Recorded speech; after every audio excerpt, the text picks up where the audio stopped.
tu. Okey. Boleh dia.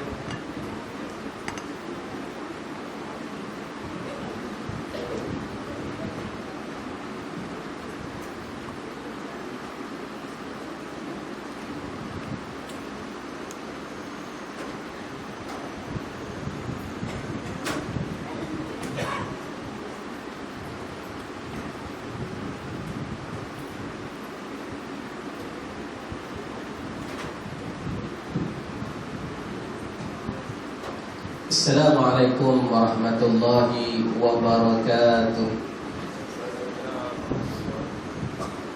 A'udzu billahi as-sami'il 'alim minasy syaithanir rajim. Bismillahirrahmanirrahim. Alhamdulillahilladzi arsala rasulahu bil huda wa dinil haqq liyuzhirahu 'alad dini kullihi walau karihal musyrikun. Asyhadu an la ilaha illallah wahdahu la syarika lah wa asyhadu anna sayyidana Muhammadan abduhu wa rasuluh. Allahumma salli wa sallim ala hadzal nabiyil karim sayyidina wa habibina wa syafi'ina Muhammad sallallahu alaihi wasallam. Wa qala Allah subhanahu wa ta'ala fil Qur'anil karim, a'udzu billahi minasy syaithanir rajim. Wal takum minkum ummatun yad'una ilal khair wa ya'muruna bil ma'rufi wa yanhauna 'anil munkar wa ulaika humul muflihun. Dan hendaklah ada daripada kalangan kamu satu umat yang menyeru kepada kebajikan, menyeru kepada ma'ruf dan mencegah daripada perkara yang mungkar. Merekalah adalah orang-orang yang beruntung. Wa qala Nabi sallallahu alaihi wasallam fi hadisihi, ni'matani maghbunun fihima katsirun minan nas, as-sihhatu wal faragh. Dua nikmat yang Allah Ta'ala berikan kepada hamba-Nya, tanda cinta Tuhan kepada hamba-Nya. Namun pemberian yang Allah Subhanahu wa Ta'ala berikan itu, kata Nabi sallallahu alaihi wasallam, manusia lupa untuk bersyukur. Yang pertamanya nikmat kesihatan, yang keduanya nikmat masa lapang. Shadaqallahul azim wa sadaqa rasuluh. Benarlah kata Allah dan benarlah kata junjungan besar baginda Nabi sallallahu alaihi wasallam. Terima kasih kepada ayahanda pengurusi yang berusaha jawatan kuasa surau Al-Furqan, yang bahagia diraihkan panelis pada malam ini, hadirin dan hadirat muslimin dan muslimat, ibu-ibu, ayah-ayah yang dirahmati Allah Ta'ala sekalian. Alhamdulillah, pertama sekalinya dan selama-lamanya saya mengajak diri saya dan diri tuan-tuan untuk sama-sama kita mengucapkan rasa syukur pada Allah Subhanahu wa Ta'ala, kerana pada malam ini Allah Subhanahu wa Ta'ala memilih kita di kalangan manusia.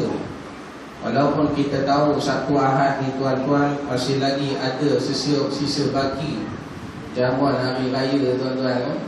Saya yakin tuan-tuan pun dah kenyang start daripada pagi tadi sampai pukul 8 ngantuk tuan-tuan. Jadi alhamdulillah, saya rasa yakin tuan-tuan semua dah tenaga makan dah dibagi. Jadi tak ada masalah lah pada malam ini kita habis pukul 3 pagi. Boleh nak? Boleh, ganggu saya, jaga hati saya tu. Jadi tuan-tuan yang dirahmati Allah Ta'ala sekalian, inilah tuan-tuan, pada malam ini kita akan membincangkan satu tajuk. Konsep kita forum perdana, di mana kebiasaan mungkin sebelum ini ada di kalangan kita yang biasa hadiri majlis ilmu forum perdana di surau Al-Furqan, lebih kurang sama tuan-tuan. 15 minit round pertama, 15 minit round yang kedua. Maka pada malam ini tuan-tuan, kita jemput dua panelis yang tidak asing bagi kita untuk membincangkan. Tajuknya ialah kita semua adalah seorang pendakwah. Hadirin dan hadirat yang dirahmati Allah Ta'ala sekalian, saya nak perkenalkan, masa dah perkenal secara detail, tetapi inilah tuan-tuan Ni bahana selfie tu kan. Kena berhenti dulu. Saat ni kalau tengah saya buka hidung, dia masuk dalam FB. Tuan-tuan yang dirahmati Allah Ta'ala sekalian ni, saya kena perkenalkan jugalah tuan-tuan sedikit. Tuan-tuan di sebelah kanan saya, kekanda saya, dan juga mentor saya tuan-tuan dalam medan dakwah ni, tak lain tak bukan Ustaz Alim Hafiz, yang merupakan tenaga pengajar di kuliah di surah Al-Furqan. Kita cukup beruntung kerana kita ni menagih simpati ilmu daripada Ustaz. Jadi tuan-tuan tak perlulah diperkenal secara detail. Saya yakin tuan-tuan pun biasa tengok Ustaz di kaca televisyen, di corong-corong radio. Maka tuan-tuan, saya sebagai wakili surah Al-Furqan ini mengucapkan Assalamualaikum dan Alhamdulillah. Waalaikumsalam. Masya-Allah. Senyuman yang menggoda tuan-tuan. Tapi alhamdulillah yang depan ni semua kira dah pencin lagu ni. Kalau yang muda terugat tuan-tuan. Jadi yang kedua tak asing lagi tuan-tuan, Ustazah yang selalu keluar televisyen tuan-tuan, Ustazah Hafizah Musa. Dan saya sebelum ni kerap juga tuan-tuan berforum dengan suami dia, Dr. Azhar. Tapi kali ini dengan isterinya, masya-Allah. Saya rasa kedil tuan-tuan di sebelah saya. Yang sebelum ni saya ngajak isteri saya tengok televisyen ini, muka sana. Rupanya hari ni duduk sebelah saya. Jangan jealous dia. Tuan-tuan yang dirahmati Allah Ta'ala sekalian, tak lain tak bukan Ustazah Nur Hafizah Musa. Assalamualaikum Ustazah, dan selamat datang ke surau kami yang agak selesa gemuk ni. Alhamdulillah tuan-tuan. Baik tuan-tuan yang dirahmati Allah Ta'ala sekalian, untuk meneruskan perbincangan kita pada malam ini, saya kiranya tidak mahu untuk memanjangkan kalam.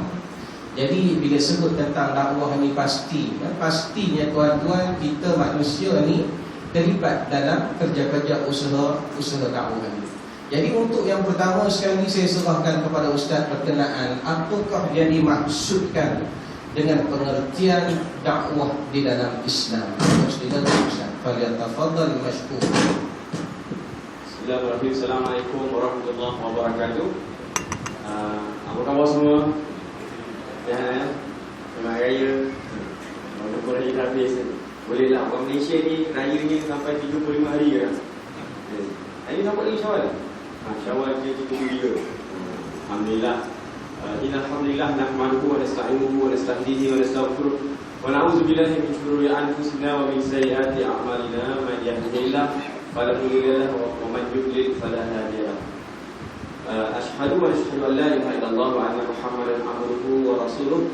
Salatan wa salaman daimaini mutalazimain ala habibina wa rasulina rasulil amin wa ala alihi wa sahbihi wa man tabi'ahu bi ihsanin ila yaumiddin. Fa amma ba'd.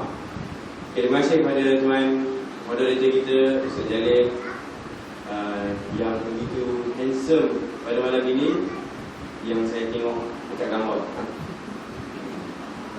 Gambar memang handsome. Yang betul pun handsome juga.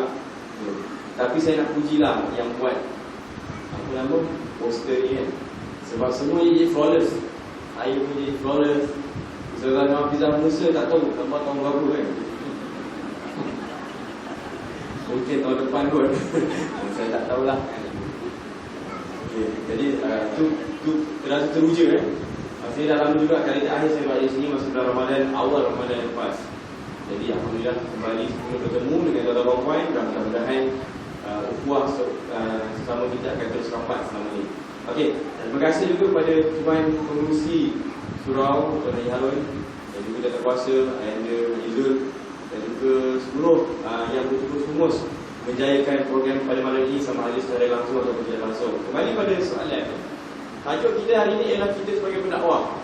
Jadi bila sebut pasal pendakwah ni, tiba-tiba saya terkenang balik kisah-kisah ataupun perjuangan-perjuangan yang telah dilalui oleh para pendakwah sebelum-sebelum ini. Jadi bila kita dengar pasal pendakwah ni zaman dulu, ni sekarang ni pula bulan Ogos, bulan kemerdekaan. Sebenarnya yang memerdekakan negara kita ni bukanlah pejuang-pejuang nasionalis, pejuang juga, tapi yang betul-betul berjuang adalah para pejuang-pejuang Islam yang nak memerdekakan negara kita ni supaya kita bebas beribadah sebagaimana sekarang, supaya kita ni boleh dengar kuliah tiap-tiap hari, kita dengar ceramah, tazkirah dan sebagainya, tingkatkan ilmu tanpa rasa takut. tanpa ada perintah bergurau, tanpa ada sekatan-sekatan nak balik selamat, tak takut balik takut pun tak, kalau kena kerja anjing ni lah, habis takut dah tu. Tapi maknanya kita tak risau dengan serangan komunis dan juga musuh-musuh ini semua adalah hasil perjuangan para pendakwah terdahulu. Jadi marilah kita sama-sama menghadiahkan bacaan Al-Fatihah kepada mereka yang telah berjuang untuk memerdekakan negara kita, dan juga sebelum-sebelum itu daripada zaman para pesuara sampailah ke zaman Rasulullah SAW, mereka telah banyak memberikan jasa kepada kita.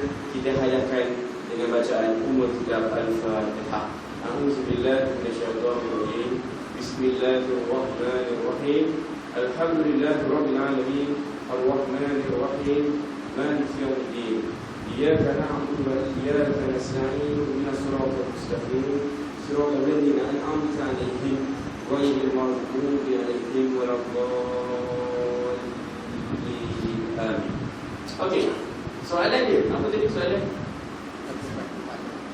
Apakah mana apa? Mana dakwah? Okey. Ustaz, jangan formal sangat Ustaz. Saya tak biasa formal ni. Jadi dah ustazah kita tahu tak? Saya memang tak pandai formal. Ingat tak idai satu kita yang dekat Padang ke? Habis jahanam. Akulah moderator ni. Tak maaf ya.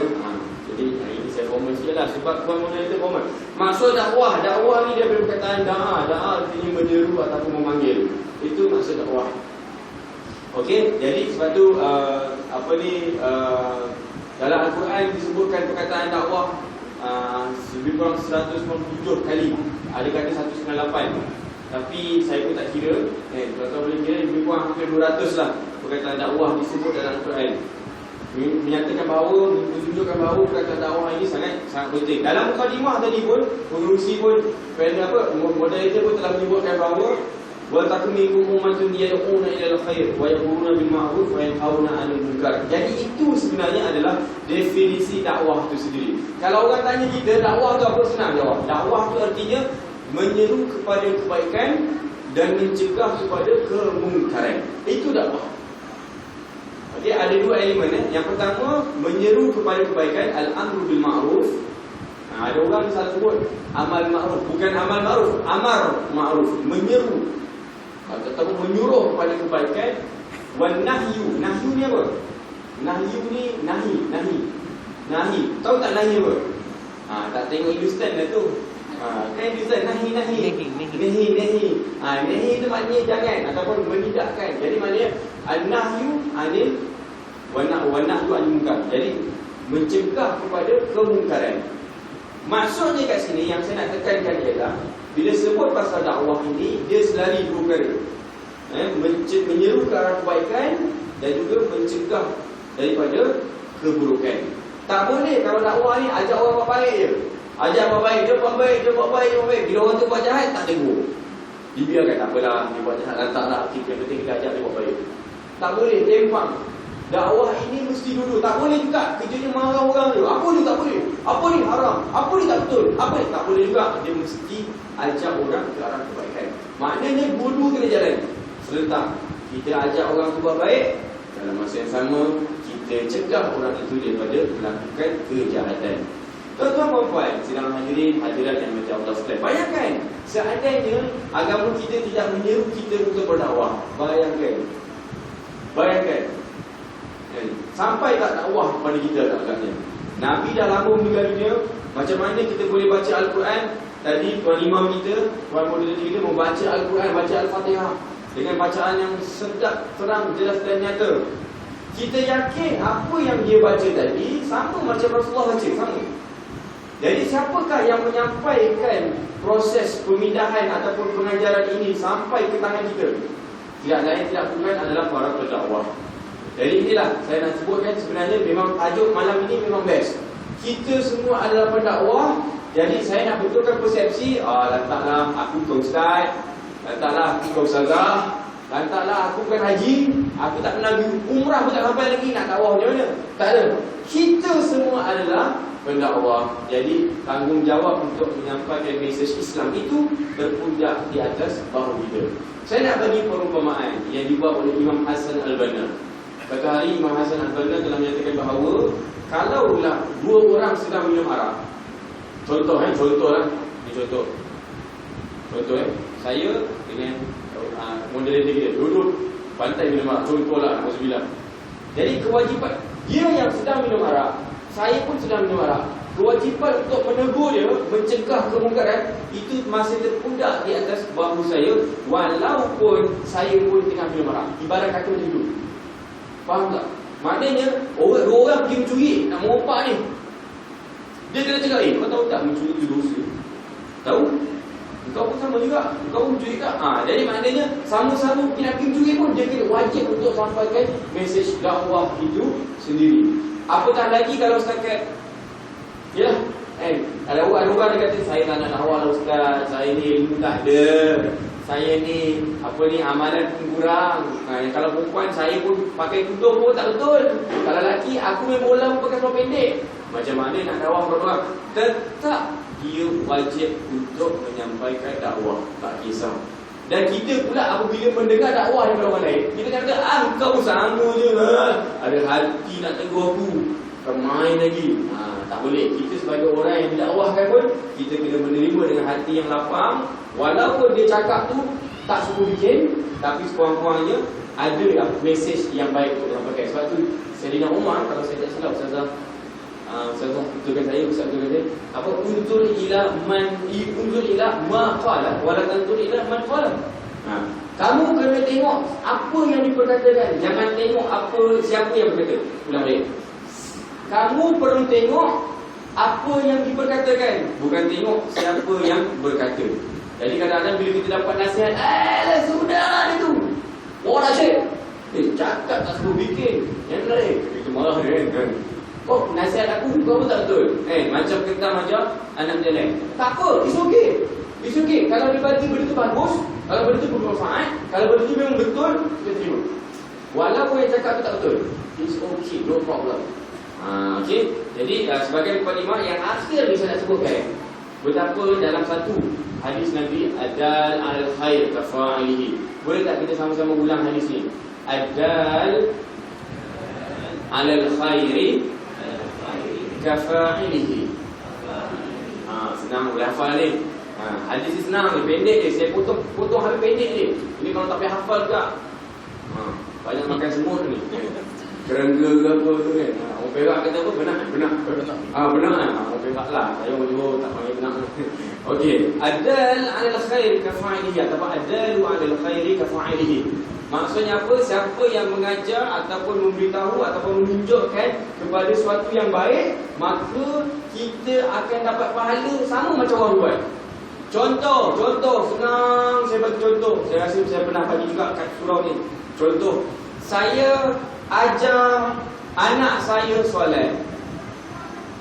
Anak saya pun solat 2 rakaat. Saya yang ajar, saya dapat pahala tak? Dapat. Dia yang buat, saya yang ajar. Saya tak buat, dia yang buat. Tapi oleh kerana saya yang ajar, dia buat, saya dapat. Okey tak? Untung tak dia? Okey. Tengah-tengah malam, punya anak kita bangun sembahyang tahajud. Allahu Akbar. Kita tengah tidur ni, tiba-tiba pahala masuk. Tong. Ni apa ni? Ini pahala bang. Tengah buat apa? Tak buat apa-apa, tidur dapat pahala selalu. Rupanya anak kita tengah solat. Lepas tu anak kita pula, dia ajar pada cucu kita. Cucu kita pun solat. Anak kita solat, cucu kita solat. Kita pun dapat pahala. Tong. Itu hari tak kuat sangat dia lagi buat ni. Rupanya anak kita solat, cucu kita pun solat. Dapat pahala tak? Cucu ajar cicit. Cicit solat, cucu dapat pahala, anak dapat pahala, kita pun dapat pahala. Okey ke tak? Lagi kuat ni, tong, lagi kasar ni. Dahsyat betul ni, banyak betul ni. Rupanya anak kita solat, cucu kita solat, cicit kita pun solat. Lepas cicit apa? Piut. Cucu, cicit, cicak. Berapa keturunan sekalipun, maknanya cucu kita punya cucu pun dia solat. Kita ni tak ada buat apa-apa pun, tengah tengok TV, tengah baca kopi kan, tiba-tiba pahala masuk. Mana dapat pahala? Rupanya cicit kita tengah pergi umrah, dia tengah sembahyang kat Masjid Haram, Dia belajar daripada cucu kita, dan juga cucu kita belajar daripada anak kita belajar kita. Uyo, dahsyat tuan-tuan. Inilah dia multi level marketing, MLM dalam Islam, konsep pahala. Yang menunjukkan bahawa betapa untungnya orang yang menyampaikan dakwah itu sendiri. Jadi tuan-tuan puan-puan, suatu hari ini kita baca buku, kita buka kitab hadis Arba'in, hadis 40 yang dikarang oleh siapa? Imam Nawawi. Imam Nawawi dah lama meninggal ni, dah beribu-ribu tahun meninggal. Bila kita baca kitab dia, pahala dia tetap kejadian. Sebab tu Imam Nawawi, akaun pahala dia tak pernah tutup. Dapat pahala je. Hasil daripada usaha dakwah. Jadi hari ni, kalau ada orang dia kata, aku tak nak lah berdakwah, aku ni tak pandai, dia orang yang rugi. Kita nak ubah persepsi, kita nak ubah pandangan masyarakat hari ini, betapa dakwah itu bukan eksklusif milik golongan tertentu, tetapi ia milik semua orang layak untuk berdakwah, insya-Allah. Tapi macam mana nak tahu ciri-ciri pendakwah sebenar dan juga spesifikasi dan sebagainya, yang itu kita akan tunggu. Jangan ke mana-mana, teruskan bersama kami. Ustazah Nafizah Musa akan menerangkan. Terima kasih. Jazakallah khairan, jazak kepada Kanda Ustaz Ali Hafiz. Tuan-tuan yang dirahmati Allah, sekiranya jelas ya tuan-tuan makna definisi dakwah itu dalam yang dikehendaki dalam Islam. Berarti kita semua adalah juga pendakwah. Baik itu dalam berdakwah ni tuan-tuan adalah yang kurang banyak cerita Ustaz Ali Hafiz cakap, lebih kurang 100 lebih. 100 lebih sebanyak lah tuan. Ditambah S belakang tu banyak lah. 100 lebih ni. Macam cerita tentang dakwah ni banyak. Antaranya bila sebut dakwah ni tuan-tuan, saya bila kita kembali kepada sirah baginda Nabi SAW, betapa kesabaran Nabi. Hatta sendiri Nabi SAW diuji begitu hebat. Peristiwa Nabi hijrah ke kota Taif tuan-tuan, bagaimana kita lihat Nabi masih lagi bersabar dan Nabi mengangkat tangan lalu berdoa kepada Allah. Mungkin hari ini mereka tidak menerima dakwah aku, tapi suatu hari nanti cucu cicit cicak lah ya. Cucu cicak anak-anak cicak turut akan beriman dengan aku. Terbukti kesabaran dan doa Nabi tuan-tuan. Maka hari ini Taif menjadi satu tempat kepesatan Islam. Jadi tuan-tuan, kita sambung sikit soalan yang kedua ni. Soalan yang kedua ni kepada Ustazah Hafizah Musa. Sambung sikit. Maknanya Ustazah, kita sekarang ni kepelbagaian masyarakat yang kadang-kadangnya bila ada kemusykilahan, masalah berkaitan dengan agama, bila ada perkara mungkar yang berlaku depan mata, mereka ni rasa macam tak terpanggil untuk mengubah kemungkaran. Jadi adakah dakwah ini hanya terfokus, agama ini hanya terfokus kepada ustaz dan ustazah saja, ataupun sebaliknya? Minta ustazah jelaskan dengan lebih detail. Silakan ustazah. Assalamualaikum warahmatullahi wabarakatuh. Bismillahirrahmanirrahim. Innal hamdalillah nahmaduhu wa nasta'inuhu wa nastaghfiruh wa na'udzu billahi min shururi anfusina wa min sayyiati a'malina. Man yahdihillahu fala mudilla lahu wa man yudlil fala hadiya lahu. Asyhadu an la ilaha illallah wa asyhadu anna Muhammadan 'abduhu wa rasuluh. Allahumma salli ala sayyidina Muhammad wa ala ali sayyidina Muhammad, amma ba'd. Terima kasih kepada Adinda kan anda. Kepada Ustaz Jalil ya, yang dihormati lagi disegani pendakwah muda Adinda Ustaz Abdul Halim Hafiz, yang dihormati lagi Ustazah Segani pengerusi Surau Al-Furqan, dan seluruh ahli jawatan kuasa, para ibu dan ayah, kakak-kakak, adik-adik, anak-anak sekalian. Assalamualaikum warahmatullahi wabarakatuh. Apa khabar semua? Sihat ya? Ustazah dah lama tak datang sini. Ya, mungkin dah dah 2 tahun kot. Sebab orang sini tak jemput lah. Sebenarnya tuan-puan, dia jemput tapi tak datang kan, ya. Ustazah orang sini. Tuan-puan tahu tak kat mana pasti Al-Ghazali? Itu rumah ustazah. Ya. 10 tahun dulu tuan-puan, ustazah berulang hampir 3-4 kali seminggu menguruskan tadika Al-Ghazali. Sekarang rasanya kalau jumpa memang anak-anak yang masa tu kecil-kecil, ya Allah, mak dimaki dengan pampers apa semua tu, sekarang dah sekolah menengah. Ya, dulu namanya tadika Al-Ghazali. Kakak daripada tadika Al-Ghazali tak kan, ya? Dia mungkin sekolah rendah lah, sekolah menengah ni kalau yang dulu ustazah jaga dulu. Ustazah kira menguruskan, tapi dia ada guru dia. Jadi Masya Allah dalam seminggu hampir 3 kali, 4 kali berulang ke tadika Al-Ghazali. Tapi sekarang bila ustazah tak mampu nak urus, sahabat suami ustazah ambil. Blok 29 kan, ada pokok mangga kan, itu dulu kami yang tanam. Ini sudah cerita apa ustaz ya? Dah tak ingat dah soalan ni ya. Dia baru balik ke pulau kampung ni, Masya Allah. Tadi saya kata saya tak tahu blok 28 kat mana, surah Al-Furqan kat mana. Ambil ustazah dekat Al-Ghazali. Sekarang dah pakai pasti kan? Ya, dekat pasti Al-Ghazali. Masya Allah, tapi gelap tadi ya, tak nampak sangat.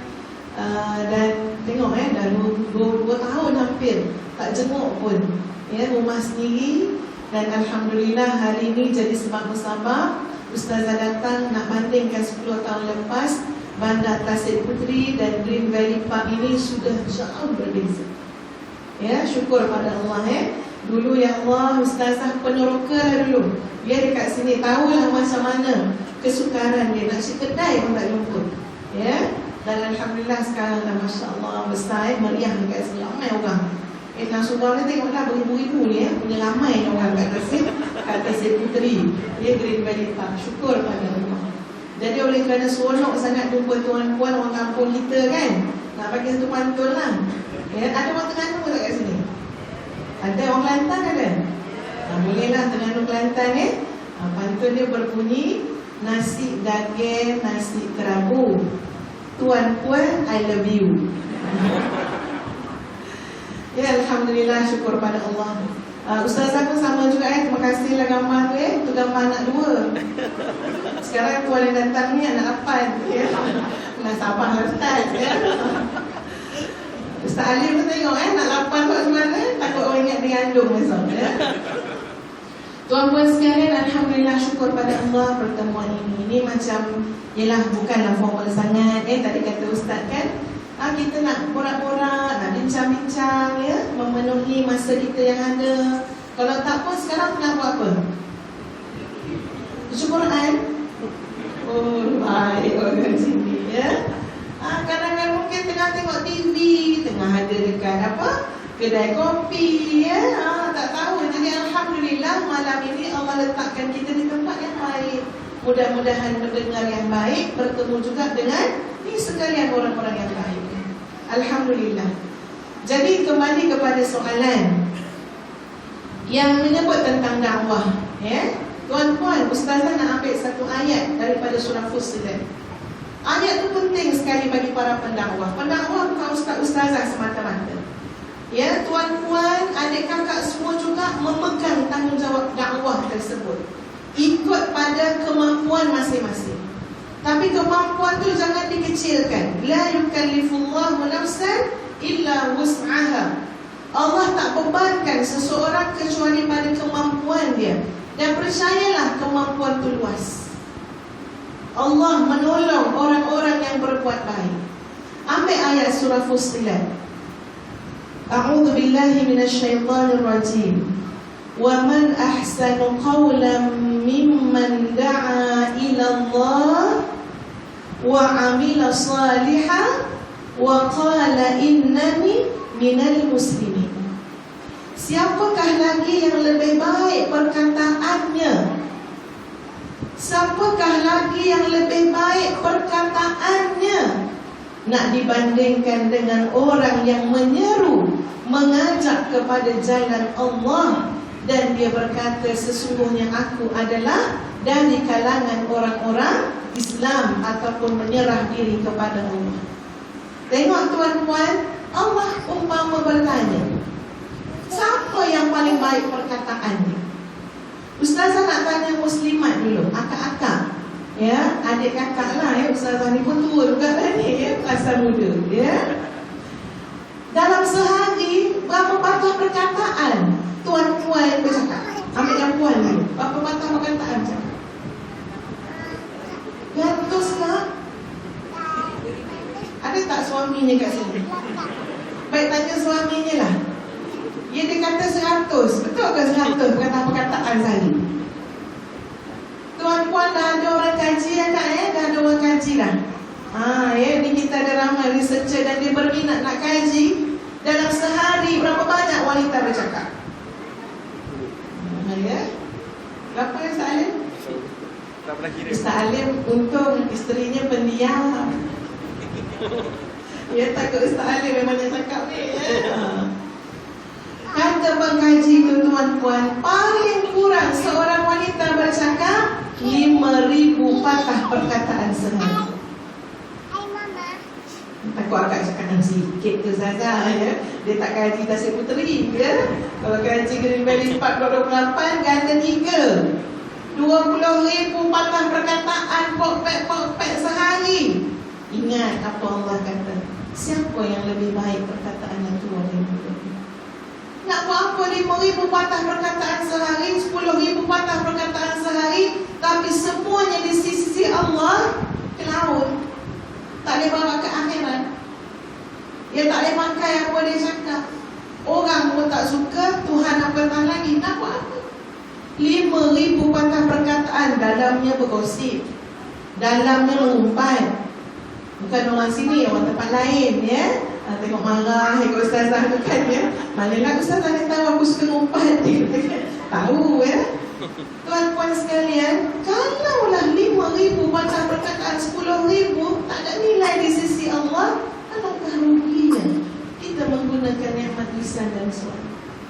Sebab itu Allah pertegaskan dalam surah Fussilat, nak bagi tahu kita, kamu ni ada lidah, kamu ada lisan, kamu boleh bercakap, tapi kamu nak tahu tak siapa yang paling baik perkataannya?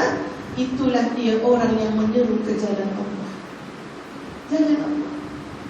Ni Ustaz Jalil ni kalau bagi mikrofon 3 jam, boleh ni dia seorang, dia kat sampai ke 3 pagi, Ustazah paling nak kalik dah. Ya, boleh dia cakap sampai 3-4 jam. Tapi kalau menyeru jalan Allah, tadi bak kata Ustaz Halim, berbunyi-bunyi bahu kanan tu masuk pahala. Ya, nak beritahu apa? Ajak orang pada kebaikan. Bukan ustaz-ustazah je bercakap, kita semua bercakap. Sekarang pilih, biar kata-kata kita itu ada nilai di sisi Allah. Maka Allah jelaskan nilainya terletak di mana? Nilainya terletak bila kamu seru orang ke jalan Allah. Dalam arti kata yang lain, tadilah amar ma'ruf nahi munkar, ajak orang buat baik, cegah kemungkaran, cegah maksiat, cegah benda yang Allah larang. Guna lidah kita, tuan-tuan. Tak boleh guna lidah, guna bahasa isyarat. Tak boleh bahasa isyarat, sebab nak berdakwah ini ada banyak jenis. Satu guna perkataan, guna lisan. Dia panggil lisanul maqal, guna perkataan. Dek, jangan buat macam tu dek, tak apa elok, Allah tak suka. Lisanul maqal, guna mulut. Tapi lagi satu dakwah juga, lisanul hal. Dia tak cakap banyak, tapi dia buat. Ini lebih hebat, ya tuan-tuan. Sebab itu ustazah sendiri ni, kami kat depan yang dipanggil, digelar ustaz-ustazah, kami belajar dengan ramai orang yang tak ada gelaran ustaz-ustazah, tapi daripada lisanul hal dia, kami belajar. Ustazah ambil contoh. Ini dakwah, seninya dakwah. Dakwah tak mesti cakap. Dakwah tak mesti nak berbut speaker dengan ustazah. Ya Pak Ustazah, nak dakwah teknik dia katakan, ya. Tak mesti macam ni. Ustazah ambil contoh hari seorang makcik tuan-tuan yang telah mengajar ustazah. Bagaimana hebatnya dia nak cari keredaan Allah dengan jalan sedekah. Ni para pendakwah selalu panggil sedekahlah, sedekahlah, sedekahlah. Yang cakap tu belum tentu sedekah.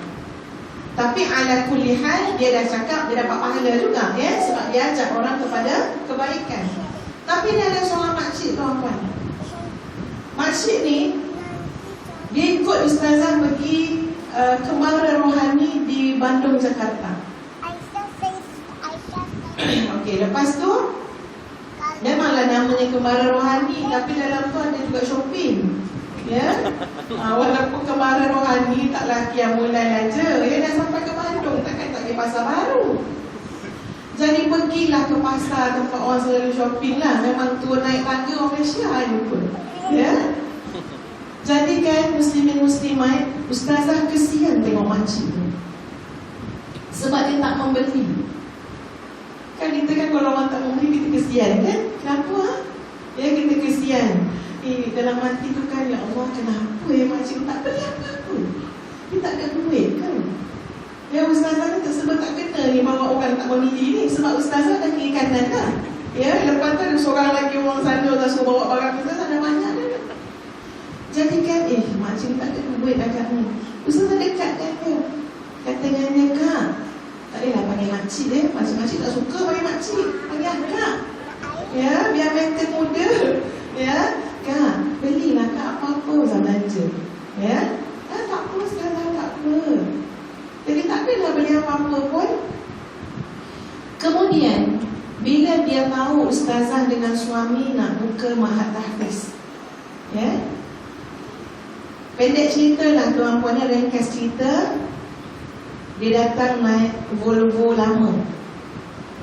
Jarang dah jumpa Volvo tu, dia bunyi dia dalam 2 kilometer dah dengar lah. Dia letuk-letuk sikit, ya. Dia tak pakai kereta mewah-mewah ni, dia mewah, dia mewah zaman dulu lah, Volvo lama. Jadi lama dia tengok tanah yang ustazah nak beli tu lah. Pendek cerita tuan-puan akhirnya dia kata okeylah ustazah, semoga Allah memberkati. Inilah, datanglah, dia kata pejabat dia datanglah tempat dia. Dia nak bagi sedekah dia supaya pahala itu sampai pada arwah suami dia. Jadi ini kalau tak silap ustazah sebab yang jaga semua akaun ni suami ustazah dengan tim dia. Tapi kalau tak silap ustazah, inilah dia orangnya, memang dia mendermakan RM400,000 ke RM500,000. Dia derma. Maknanya suami ustazah ni juling-juling hingga kosong. Betul, makcik yang Volvo lama ni bagi RM500,000. Ya Allah, ya dia bagi macam tu je. Ada pun untuk diri dia tuan-tuan, dia menunjukkan kesederhanaan. Dia tak cakap apa pun pada kami. Dia bagi, dia doa. Tapi sampai hari ini dakwahnya terasa dekat kepala dan hati ustaz. Selalu terima. Kita payah nak sedekah kalau tidak boleh sederhana. Dia tak cakap macam tu kat ustazah dengan ustaz. Dia tak cakap jauh sekali nak ambil mikrofon. Ustazah tak ada. Dia tak cakap. Tapi perbuatannya, lisanul hal yang dia tunjukkan, dia telah mengajarkan. Tengok orang yang nak cari keredaan Allah, dia korbankan sampai banyak tu duit dia. Padahal kalau kita tengok banyak benda dia boleh beli, tapi dia tak beli masa shopping tadi. Semua dah cukup ustazah. Tak ada beli apa-apa. Sampai ustazah fikir dia orang susah. Tapi itulah orang yang telah melunaskan tanah yang kami nak beli. Dan alhamdulillah sekolah Jastia. Doain tuan-puan, mudah-mudahan jariah untuk hamba Allah itu terus berjalan dan orang-orang lain yang telah mendukung pembangunan tersebut. Itu namanya apa? Lisanul hal. Dia tak cakap, tapi dia buat.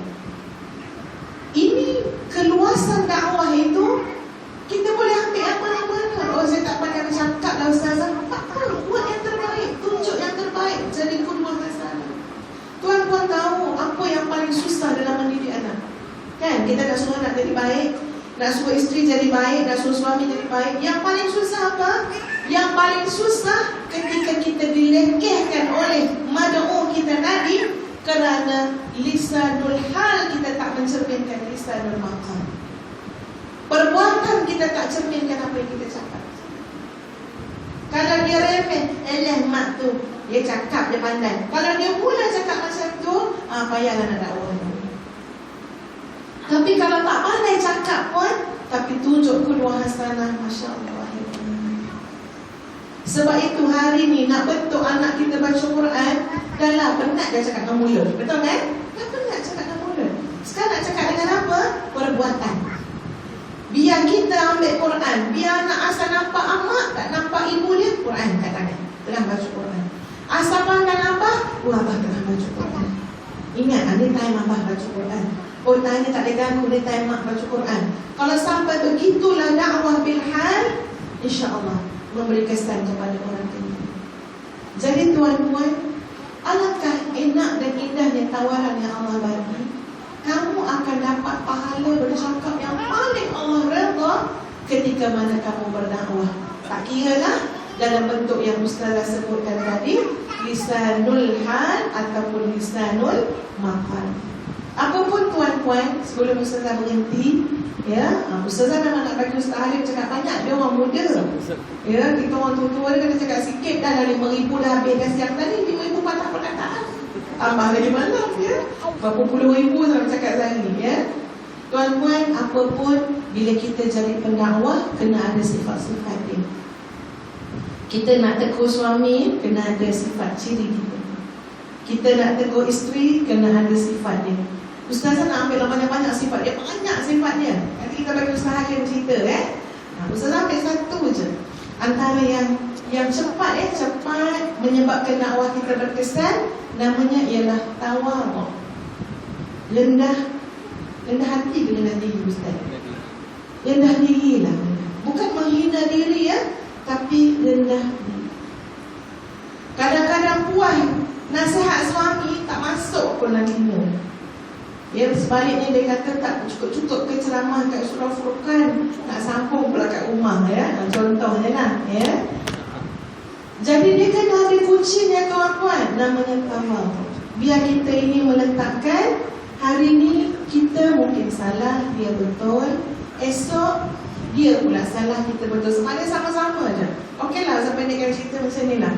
Ustazah forum dengan Prof Muhayyan. Masa tu Prof Muhayyan cakap macam ni. Dia kata para isteri-isteri ni lah kan, dia kata sepatutnya cakap dengan suami tu merendah diri sikit. Ni kita nak tegur dia kan, nak nasihat dia. Jadi dia suruh kita cakap macam ni, ya Allah bang, terima kasih bang, syukur saya pada Allah, sebab abang sudi kahwin dengan saya. Sebab bang kan, kalau abang tak kahwin dengan saya, tak ada orang nak kat saya bang. Ustazah forum dengan Prof Muhayyan tergelak kat sebelah dengar, ya. Kenapa Ustazah tergelak? Sebab ayat sama beza selama ni. Ustazah cakap dengan suami Ustazah, bang, abang adalah orang yang ke-26 nak kat Ustazah. Jadi tolong syukur sikit, ya. Patut tak ada nasihat apa, ya. Lepas tu kan, Ustazah try cakap macam Prof Muhayyan je. Bang, terima kasih bang, syukur pada Allah, ya, sebab abang sudi kahwin dengan Ustazah. Tapi nama lain lah, dot-dot lah, ya. Dekat Ustazah kat rumah kan, ya. Sebab sudi kahwin dengan saya. Kalau abang tak kahwin dengan saya bang, tak ada orang nak kahwin dengan saya. Dia anak dara tua saya bang. Terkejut Ustaz dengar. Itu kata dia je 27. Dia macam mana boleh tak ada orang nak pula. Jadi kan betul tuan-tuan, betul bila kita merendah diri, menghargai kehadiran mad'u itu dalam hidup kita, dia mudah nak terima nasihat. Menghargai anak, menghargai suami. Satu benda saya nak cakap tentang pendidikan ni tuan-tuan. Ustaz Alim jangan risau Ustaz Alim, ya. Kita akan bagi, ya. Lepas ni saya tak nak cakap banyak, saya tetap, ya. Tadi dah 5 patah, ya. Dalam didik manusia ni tuan-tuan, didik anak khususnya, saya percaya semua ada anak kan. Kita kena ada satu sikap ni tuan-tuan, termasuk guru-guru, Setiap manusia ni berbeza. Kita kena faham banyak benda-benda asas lah. Benda-benda asas. Manusia ni berbeza. Kadang-kadang kita nak suruh orang jadi baik, kita banding-bandingkan anak-anak kita, kita banding-bandingkan orang. Dan kita ni bila nak suruh orang jadi baik, kita nak baik tu atas nama sejenis ini je. Baik macam ni, maknanya dia ni pergi masjid, lepas tu ya sopan santun, tertib, bersusun tangan macam ni kalau duduk, mana tertib lah tu. Ya, kalau jumpa makcik-makcik, Assalamualaikum makcik. Dia nak macam tu semua. Tahap baik anak-anak dia. Bagi ustazah tuan-tuan, kita kena realistik lah. Ya, dia bukan macam tu. Setiap orang ni dia ada karakter dia, dia ada tabiat dia. Kita sebagai pendakwah kena belajar menghargai dulu kehadirannya dalam hidup kita. Itu paling penting. Hargai dulu anak tu. Kalau tidak, anak kita membesar membenci dirinya sendiri. Habislah. Dia benci diri dia. Sebab apa?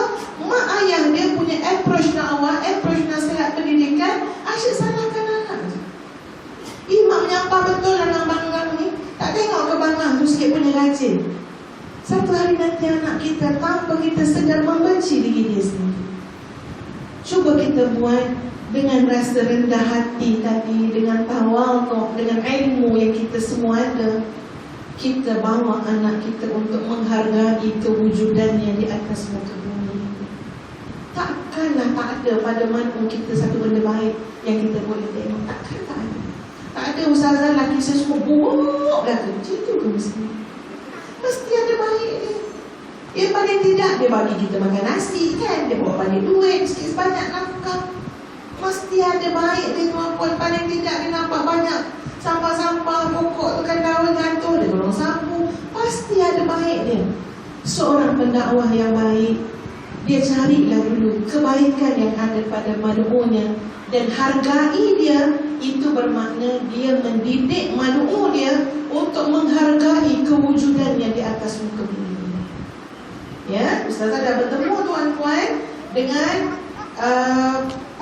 pesanan-pesanan Jumana. Jumana ni umur 18 ke bawah. Lepas tu kerja dia merompak, mencederakan mak ayah, apa semua teruk sangat lah. Ya, tak nak cerita panjang, ambil yang hujung dia je. Bila ustazah attend program 3 jam dengan dia, mula-mula tak siapa layan ustazah. Jumana, apa nak peduli ustazah datang. Ya, maknanya ustazah ni ibarat mak dia menyambung bentil datang, tapi dalam bentuk yang baru, boleh katakan. Ustazah tunjukkan tajuk dekat depan ni. Tajuk slide ustazah tu, dari lubuk hati ibu. Jumana tu kata apa? Salah seorang dia kata apa? Elah nak suruh nangis dah tu. Cuba perempuan duduk tempat ustazah orang kat situ, rasa nak lari balik. Memang nak suruh nangis, dia dah tahu pula kan. Ya? Memang rasa macam takluk dah budak-budak ni. Tapi akhirnya adalah cara skill dia kan, dan dengan izin Allah. Okey, anak-anak tu jadi, ya Allah, tak cukup 2-3 jam duduk keliling meja ustazah. Ustazah, jadi manja tu mana? Ya, ustazah. Dan dia kata macam ni, ustazah, saya boleh jadi baik dengan satu syarat. Dia kata apa syaratnya? Syaratnya saya kena balik Kuala Lumpur dengan ustazah. Ya, ustazah dah ada anak ramai dah ya. Tambah baju bandar semua ni kan. Mana letak kat rumah tu. Lepas tu dia kata apa? Sebab saya tak boleh balik Felda saya. Dia orang Felda. Tak boleh balik Felda saya. Sebab semua benda yang hilang kat Felda saya tu, orang tuduh saya. Ya, bini hilang dia tak tuduh dia. Yang lain semua tuduh. Slipper ke motor. Jadi dia kata apa? Saya tak tahu nak ubah macam mana ketika mana seluruh manusia tidak menghargai kehadiran dia.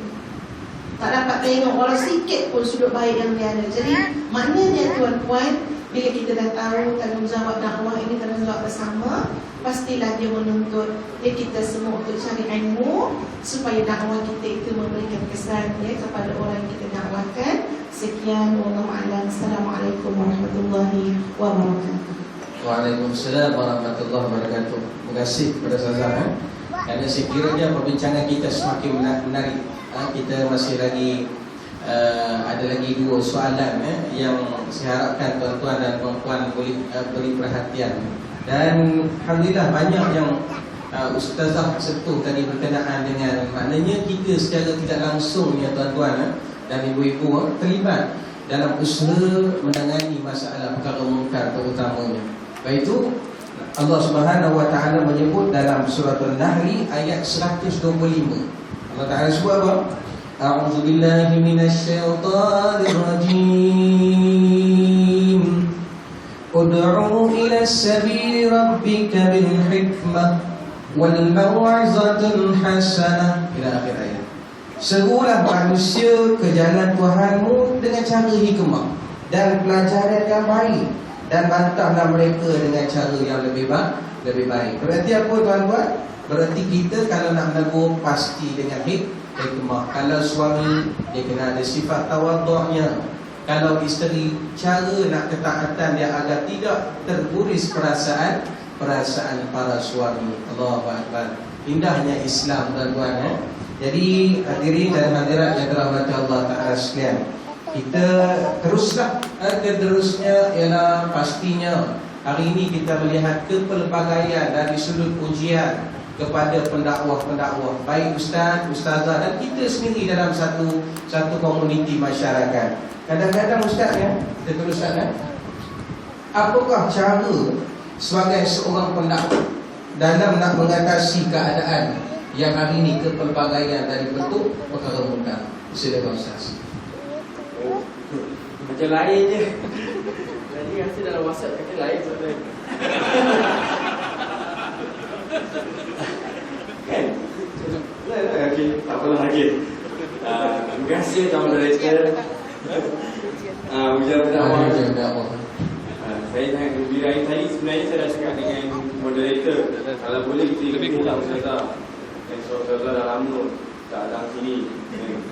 Macam memang kita pun dengan saya memang tak bulan kat sini, tak ada masalah. Jadi terima kasih atas nasihat-nasihat mutiara yang telah disampaikan oleh Ustazah Nafizah tadi. Ustazah Nafizah ni saya panggil dia Kak Cik lah, dia manja kan. Sebab dia pun dah lebih tua dari saya kan. Jadi tak macam pengurusi. Pengurusi kan sebenarnya Ustazah, pengurusi lagi muda dari kita lah. Tapi dalam gambar ni flawless lah kan. Okey, terima kasih. Saya dia cabaran dakwah ni sebenarnya kita bagi macam biasalah, cabaran ada dua. Satu cabaran dalaman, satu lagi cabaran luaran. Okey, cabaran luaran macam kena kacau dengan musuh. Cabaran luaran kena macam Nabi kena dulu tu. Itu semua saya rasa dah biasa dengar lah orang kat masjid. Cuma saya nak cerita cabaran dalaman. Okey, ada 3 peringkat lah. Yang pertama, cabaran diri sendiri. Cabaran diri sendiri ni memang paling susah lah. Sebab apa?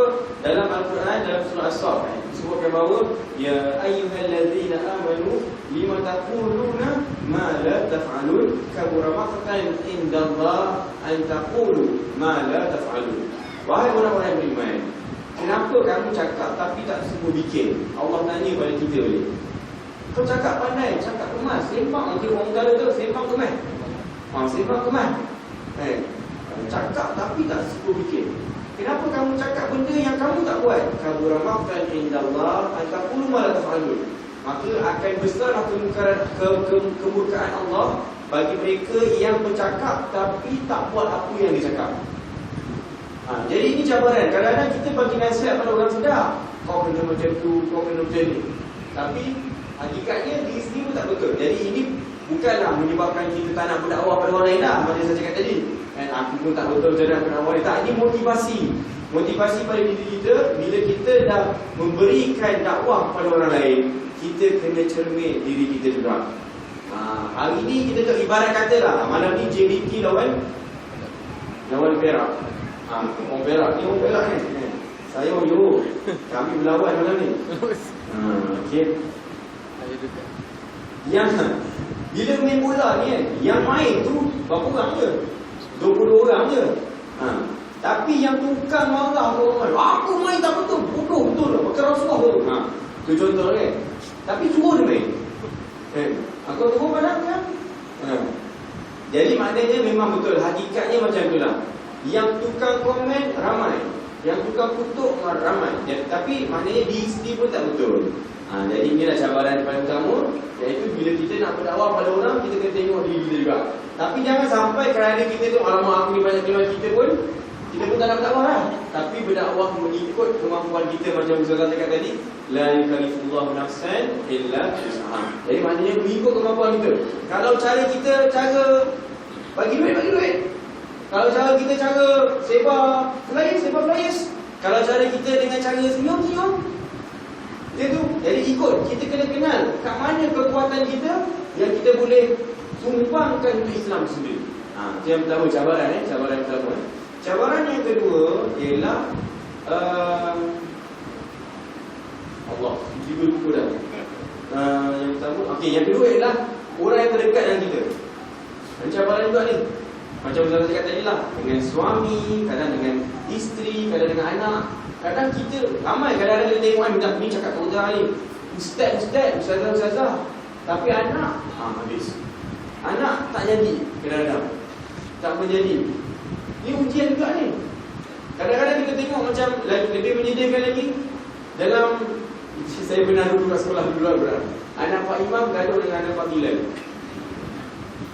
Bapak Pak Imam, suami Pak Bilal. Yang anak Pak Imam kata, kau bapak Bilal tapi anak macam sial. Yang anak Imam kata apa? Kau lagi anak Pak Imam tapi kau jahanam. Nampak? Dia sama-sama dia pun pandai bahasa-bahasa dia, bahasa surau. Jadi cabaran kadang-kadang. Tapi bila kita kenal balik pada sirah Nabi, kita tengok anak Nabi Adam, Nabi Adam tu ditarbiah dalam syurga tu. Ditarbiah dalam syurga tu. Tiba turun ke muka bumi, datang Habil dan Qabil anak mereka, bergaduh, bunuh-bunuh anak Nabi Adam. Kita tengok macam mana Nabi Nuh alaihi salam berdakwah beratus-ratus tahun, 950 tahun berdakwah. Nabi Nuh hidup 1000 tahun, 950 tahun berdakwah. Yang memeluk agama Islam menjadi pengikutnya 80 lebih saja. Itu pun tidak termasuk isterinya dan juga anaknya sendiri yang akhirnya meninggalkan dakwah Nabi Nuh alaihi salam. Cerita Nabi Lut seks songsang masa tu. Tiba-tiba datang malaikat 2 orang ke rumahnya, beritahu supaya Nabi Lut pindah daripada kawasan tersebut. Yang datang, malaikat yang datang tu handsome, berjambang, pakai lagi, smart. Dia kurang macam imam kita ni. Smart lah orang je. Sekali isteri dia beritahu, isteri yang juga beritahu pada orang kampung, nak tahu tak, ada 2 jejak handsome datang rumah aku. Kau datang, rupa-rupanya yang jadi tali barat isteri kepada Nabi Lut AS. Nanti kita cerita pasal Nabi Lut dekat surau ni, nanti lain kali. Banyak masa lagi insyaAllah. Bukan malam ni Ustaz tak akan ikut dah. Apa nama? Tu tadi. Tak apa tadi. Nabi Lut tadi kan? Okay. So, yang seterusnya tu cerita. Maknanya, biasalah kadang-kadang cabaran kita diri sendiri satu. Yang kedua, orang yang kita rapat. Kita sibuk dakwah kawan lain, nauzubillah, anak sendiri tak jadi. Jangan rasa kesal, jangan rasa down, jangan rasa macam putus asa nak berdakwah. Sebab Nabi Lut sendiri, isinya jadi tak baik. Banyak Nabi lain. Nabi Nuh tadi saya cakap, isteri saja, anak dia sekalipun. Jadi ini semua adalah ujian kepada orang yang nak berdakwah. Jadi janganlah lemah semangat. Janganlah rasa macam Allah, aku ni nak tegur orang, anak aku sendiri tak betul. Tak betul. Itu cerita lain. Teruskan berdakwah, mudah-mudahan adalah keberkatan yang Allah Ta'ala bagi pada kita. Yang ketiga, cabaran yang sebenarnya cabaran 2 tapi sangat mendalam, iaitu geng-geng kita juga, geng-geng surau juga, geng-geng masjid juga, yang jadi penghalang kepada dakwah kita. Yang baik-baiklah, yang masa baik kadang-kadang adalah kes-kes terpencil. Saya tak pasti, saya dah cerita dulu kat sini. Satu hari saya dipanggil oleh Jais untuk bagi ceramah dekat dataran Shah Alam. Budak-budak Jais call saya, dia kata, Ustaz jangan lupa pakai t-shirt, seluar jeans, kasut boot Ustaz. Ustaz bawa motor besar Ustaz. Cuci motor Ustaz tu, nanti boleh claim, ambil receipt boleh claim cuci motor. Sebab kita nak buat program Hari Belia Peringkat Negeri Selangor. So, saya nak kena bagi ceramah. Bila tu saya nyanyi dengan geng-geng SPRM. Ada konsep sikit lah, tapi saya nyanyi gitu je lah. bersama dengan Ustaz Zulkifli Ahmad Zulmanden. Tahulah. So memang tahulah Ustaz ni. So kita orang kami dua pun pergilah. Sampai motor bawa parking. Okey, bagilah ceramah. Okey, itu ceramah tu lah. Habislah tu. Bukan nak cerita yang tu. Tapi bila nak pergi ke masjid seterusnya, waktu maghrib, pengerusi call saya, "Assalamualaikum Ustaz." Waalaikumsalam. Dah sampai mana Ustaz? On the way. Minta maaf Ustaz, saya balik kampung ni, masih tak sempat nak balik ke masjid. Tapi tak apa Ustaz, nanti AJK akan sambut saya. Okey. Ustaz jangan lupa parking kat tempat penceramah. Sebab AJK tak kenal Ustaz pun tak kenal AJK. Boleh Ustaz? Boleh, no problem. Saya pun sampai, naik motor tak sempat balik rumah. Dalam beg dah pakai dah, jubah, serban semua dah set dalam beg. Tapi saya datang dengan pakai seluar jeans, saya pakai t-shirt, dengan motor besar. Saya pun parking dekat tempat mana? Penceramah. Dah pukul situ pun parking kat tempat penceramah, saya parking lah. Saya parking, saya pun nak pergi toilet dengan pakai t-shirt, seluar jeans, kasut boot. Saya pergi masjid. Nak mandi dah ni. Nak mandi tiba-tiba ada orang AJK pergi. Rek! Alamak. Awak tu lah. Sini awak. Yang kat depan toilet tu. Ada apa pakcik? Sini ke? Saya pun alamak. Apa? Aku tak sini apa ni kan? Akhirnya hubungi belakang. Ni motor awak ke? Motor saya. Awak nampak tak? Boleh. Penceramah. Yang tak tahu baca. Awak ingat? Awak ni motor besar, awak boleh parking sembarang kat sini. Motor saya tu. Alamak, you ke? Sorry. Saya pun tolonglah motor tu pergi dengan saya. Silap saya juga datang pakai t-shirt. Silap saya juga tak beritahu pada pengurusi masjid saya datang naik motor. Silap saya. Tapi masa tu memang rushing lah. Saya pun mandi pakai jubah semua kat sepan. Dah siap dah. Lepas tu tiba-tiba pengurusi call lagi. Ustaz dah sampai ke belum? Dah sampai. Lah, kenapa Ustaz tak parking kereta Ustaz kat tempat penceramah? Saya pun terdiam. Okey. Tak apalah, itu parking tak apalah. Saya naik motor je. Naik motor. Tak apa Ustaz, naik motor pun boleh parking situ. Sebab AJK tak kena Ustaz pun tak kena AJK. Tak apa. Saya dah boleh lah. Ustaz tunggu dekat papan kenyataan kan Ustaz di AJK. Okey, saya pun datang. Bagi ceramah, debat gerbuk. Pakai macam ni lah. Habis bagi ceramah, tiba-tiba saya pun takkanlah nak pakai jubah pakai ni. Takkan nak naik motor besar pakai jubah ni. Kena tangkap polis saya. Dah saya seng-seng semua. Jadi saya pun terpaksalah keluarkan playcard saya. Terpaksalah pakai t-shirt tadi, seluar jeans tadi. Saya pun pakai asal saya dari dulu.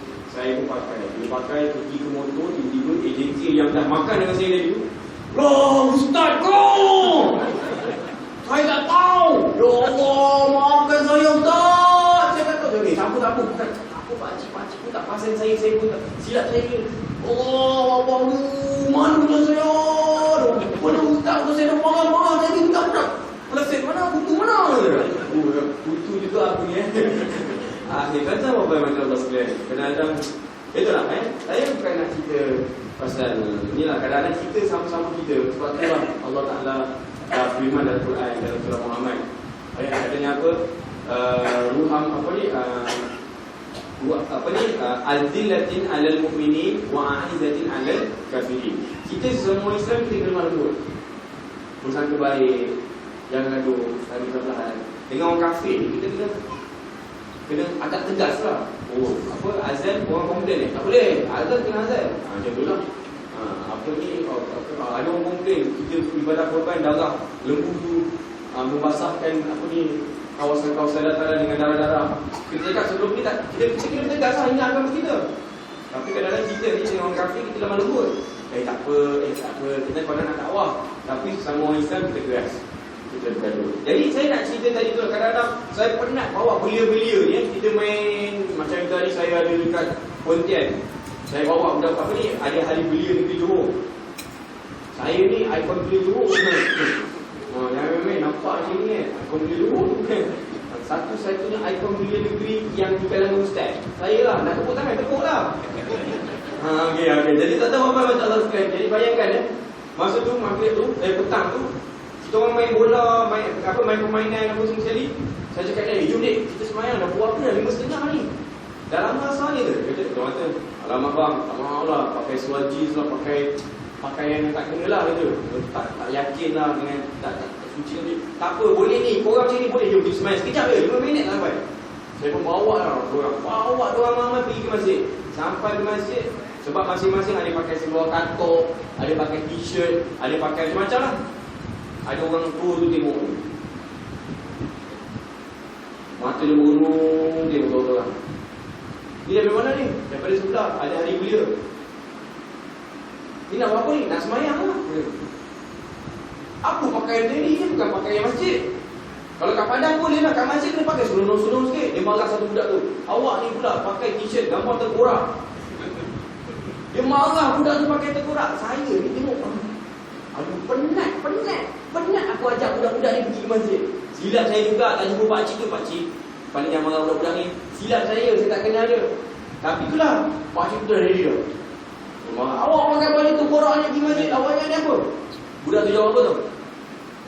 Kenapa pakcik? Dalam kepala pakcik nak ada tengkorak ke? Kan dah. Itulah. Jadi tuan-tuan dan puan, macam mana kita berdakwah ni memang ada cabaran. Memang ada cabaran. Dan kita kena tahu pendekatan tu. Sebab tu kadang-kadang, minta maaf saya cakap, kadang-kadang ada perempuan datang, ambil gambar selfie dengan saya, tak pakai tudung. Takkan saya nak kata, tak boleh. Ada seorang perempuan ni cerita betul kan? Budak ni tak tahulah, dia ni memang seksi sangat pakaian. Dia DJ radio. Saya tak nak sebut nama dia. Dia cakap kata, Ustaz, hai. Ustaz, dia kata selfie. Boleh? Dia pun selfie lah, dia tak kata tudung. Boleh kata, tapi ada syarat. Apa syarat dia Ustaz? Syarat dia nanti, Zuhur nanti, ada program baca Yasin, jom kita baca Yasin sama-sama, kita semain Zuhur sama-sama. Okey, boleh. Tapi janji Ustaz, boleh ambil gambar? Boleh. Saya nak ambil gambar dengan dia. Jadi kan, bila saya ambil gambar dengan dia, mendapat kritikan yang banyak lah. Ada yang kata, apa Ustaz ni tak tepu, perempuan tak pakai tudung ni. Tapi memang dia jadi tak semayang. Dia memang jenis tu. Ada satu perempuan ni, saya tak nak sebut nama dia, penyanyi, lagi pula. Dia tu masa sembang dengan saya, dia kata apa? Ni Ustaz, cerita betul Ustaz. Tak mahu orang terpaksa cerita ni. Dia kata apa tau? Kalau betul lah Allah tu wujud, kenapa Allah dipertikaikan Allah tu? Padahal dia family dia Islam semua. Dia orang sabar. Saya cakap dengan dia, kenapa you cakap macam tu ada? Sebab nenek I marah I tak semayang lah apalah. Tapi so far kalau I tak semayang tak apa-apa pun okey je. Rezeki masuk je. I tak tahulah Allah tu ada ke tak ada. Soalan dia tu. Sampai kan saya cepat tanya dengan budak-budak lain. Saya tanya Rakib Majid, penyanyi tu. Saya cakap dia, Rakib, dia ni kenapa dia? Dia ni memang macam 80s ke kan? Ustaz, layan je. Saya pun, okey. So akhirnya dia Ustaz, kita nyanyi. Macam mana jadi? Ini cabaran kadang-kadang yang terpaksa kita buat. Jadi saya nak cakap kat sini, bukan saya nak kata tuan-tuan pergi jumpa orang kata tak. Kadang-kadang saya dengan persatuan saya pergi tengok jumpa maknya, jumpa orang-orang malam-malam, kita jumpa dekat. Saya pergi pengalaman sendiri betul lah ni. Kita pergi dekat banyak tempat, dekat Sanuri Matahari, Matahari Port dan sebagainya. Kita pergi dekat Jalan Chowki dan sebagainya. Kita tanya dengan dia satu malam berapa, kadang-kadang kosong, kadang-kadang 200. Total pendapatan berapa? Sebulan. Kadang-kadang dapat 1,000 pun susah. Maknya ni makeup mahal. Dia kata, bang, abang tahu tak, kita kos makeup ni, kos makeup I ni RM20-30 tau. Tapi kan tak boleh modal tau. Akhirnya sampai saya cek balik dengan pusat-pusat lain, kita kata dia layak untuk terima zakat. Dan pada malam tersebut kita cakap dengan dia, kau tak payah mencari rezeki lah, malam ni cuma tulis zakat. Tapi dengan syarat kau mesti orang Islam. Betul bang, saya Islam. Tak percaya ke? Yasin, Al-Quran yang hadir, inna kalaminal muslim. Pakai skirt nampak lutut, baca Yasin, hafal. Dahsyat. Rupanya tuan-tuan, kita ni jadi orang surau, jangan syok sendiri. Itu dia saya nak cakap. Kadang-kadang kita rasa, aku orang tak pergi masjid, tak pergi surau, padahal rumah dekat, azan dengar, tak datang juga, Facebook tengok TV. Dia ingat mati tu lama lagi ke? Bila masuk dia mati. Betul tak kan? Saya pun betul. Jangan kasar sangat. Jangan ikut impact rumah. Kita mesti tahu macam mana kita nak mengkaji golongan ini. Jadi macam Ustaz cakap dah, saya setuju. Bila mana kita nak berdakwah dengan seseorang, prinsip saya lah, connect first, then correct. Kita kena ada connection dengan dia dulu. Macam Ustaz cakap dia, hargai apa kelebihan yang dia ada. Kita kena hargai ulama. Dia buatlah kau. Lepas tu barulah slow-slow. Saya budak perempuan yang tak kata tudung apa tu. Mula-mula selama je tak kata tudung, lantaklah. Saya tak tegur pun dia tak kata tudung. Saya tak tegur pun orang tak semayang. Saya selama je. Dia main futsal pakai seluar pendek, lantaklah. Waktu maghrib azan saya semayang, lepas tu masuk balik, main balik. Yang penting nanti hujung nanti Ustaz, nak minta nombor WhatsApp. Minta nombor WhatsApp nanti. Minta nombor WhatsApp, lepas ni Ustaz, saya ada masalah sikit lah. Tolong apa doa kalau kita ada stres. Apa doa supaya hilangkan stres. Macam tu. So maknanya bila dapat itu, okey, kalau tak boleh berlanjut lagi, ni ustazah ni, dia boleh kontak ustazah ni ke apa. So first kali kena connect, and then lalu boleh correct orang lain. Ni kadang-kadang kita minta kerja, tak tahu masalah ni. Apa ni haram? Terkejut kawan tu. Macam kat masjid baru ni, bukan baru ni, beberapa tahun lepas. Ada satu budak lelaki ni, dia sembahyang, tiba-tiba masa dia sujud tu, nampak spenda dia. Sah ke tak sembahyang tu? Sah tak sembahyang? Tak sah lah, nampak sepeda. Confirm lah nampak lurah. Budak lelaki lah, lurah lelaki bukan lurah perempuan. Lurah lelaki. Jadi AJK macam tu, Ustaz tengok budak tu Ustaz. Wajah Ustaz, awet. Tu dia nampak sepeda. Dia tengok. Wajah betul lah budak ni semayang. Orang macam ni semayang Ustaz, dia bukan makin dekat dengan Allah, makin jauh dengan Allah. Betul tak? Ustaz betul tak? Dia pun Ustaz bro, fawailul lil musallin. Alladzina hum fi salatihim, alladzina hum an salatihim sahun. Jadi kata, inilah contoh orang semayang sahur. Tak ada ya? Saya cakap, dia nak marah budak ni. Dia cakap, dulu ada budak semayang, bro, aku rasa tu banyak nak kaya betul tak? Mana ada bang? Ya, banyak kaya ni, tengok kaya pun tahu tak? Tak ada lah. Mak apa saya kena flat tu, hantar tu. Kita pun biasa dia Ustaz. Bang, tak ada apa pun. Ya, kau nak kaya ni. Ya ke? Mana ada? Tak ada lah. Nampak kaya dah ada dah. Sebab aku tahu spender kau di rumah. Nampak bang kan? Masa kau sujud tadi. Alamak, nampak. Maknanya apa? Maknanya tak sah semayang saya pula. Tak sah. Semayang balik ni. Tak ada halal. Semayang balik. Kita buat connection dulu. Tanya khabar, tanya nama dia. Dengan selama itu je lah. Wallahualam. InsyaAllah, tabarakallah. Saya kira pengalaman Ustaz Halim ni banyak kisah-kisah dia sebagai pendakwah. Jadi mungkin saya tidaklah sebanyak Ustaz Halim, kerana saya pun baru sangat dalam bidang dakwah ni. Tapi apa yang Ustaz cakap ni memang antara yang saya dan kita semua akan hadapi, tuan-tuan. Jadi itulah berkenaan dengan cara untuk kita nak mengatasi. Saya tertarik dengan apa yang disebut oleh Al-Fadhil Ustaz tadi, ialah pertama sekali apabila kita nak menegur seorang tu, pastikan kita ada connection dulu, terdapat touching dia dulu, kemudian barulah kita menegur. Saya rasa penerimaan mad'u, ibu-ibu faham tu salah disebut mad'u ni pakai semua lampu kan. Saya risau siapa dia teringat jenis kuih tadi. Dia madu pakai madu. Saya dulu tengok lah ibu-ibu semua pakai lampu kan. Risau takut tak faham kan. Jadi tuan-tuan yang dirahmati Allah Ta'ala sekalian, itu semakin lari perbincangan kita pada malam ni. Jadi saya rasa untuk tidak meninggalkan masa, kita teruskan kepada soalan yang keempat. Ialah kita melihat bahawasanya dari aspek kekeluargaan, Pak Ustaz dan Ustazah. Sebab Ustazah kalau kita tengok di kaca televisyen banyak bercerita tentang keluarga tu. Jadi bagaimanakah cara kita nak memastikan keluarga kita mendapat redha seterusnya bersama-sama dalam syurga Allah, pastinya tempat yang kita idamkan suatu hari nanti. Silakan Ustazah. Assalamualaikum warahmatullahi wabarakatuh. InsyaAllah untuk persediaan yang terakhir ni tak lama sangat lah ya. Sebab Ustazah jauh ni nak mati. Kecuali lah ada orang ajak kita. Ada ya. Sambung sikit yang Ustaz Halim sebut tadi. Memang saya setuju sangat dengan pandangan tu. Dan mungkin ada yang puan-puan ke muslimat atau anak-anaknya nak jadi pendakwah yang lebih formal lah macam kami ni kan ya? Jadi pendakwah wanita, dia cabaran dia pun besar ya? Jadi pendakwah wanita, pertama dalam banyak cabaran tu lah yang Ustazah rasain sendiri, ialah cabaran kita sebagai wanita nak menempatkan diri tu, nak bawa diri dengan baik tu. Sebab wanita ni fitnah dia besar. Betul tak muslimat? Ya. Jadi ustazah pun masa muda apa panggil? Terantang muda terantang tu lah. Ustazah pun tak keluar sangat macam ni lah. Lebih terhad dengan satu crowd yang khusus dia lah kan. Tapi bila dah anak dah besar, kita pun dah tua jadi fitnah tu mungkin dah kurang sikit lah. Itu pandangan ustazah. Sebab macam ni tuan-tuan, ustazah punya kerisauan tu, betul ke apa yang aku buat ni? Ya? Sebab macam ni, contoh kalau masjid besar, masjid yang besar tu panggil forum. Biasa masjid besar-besar ni, orang perempuan letak kat mana? Kat tingkat 2 ataupun mun kat belakang sekali. Ya, ustazah dah pernah tuan-tuan dah bersetuju nak pergi forum.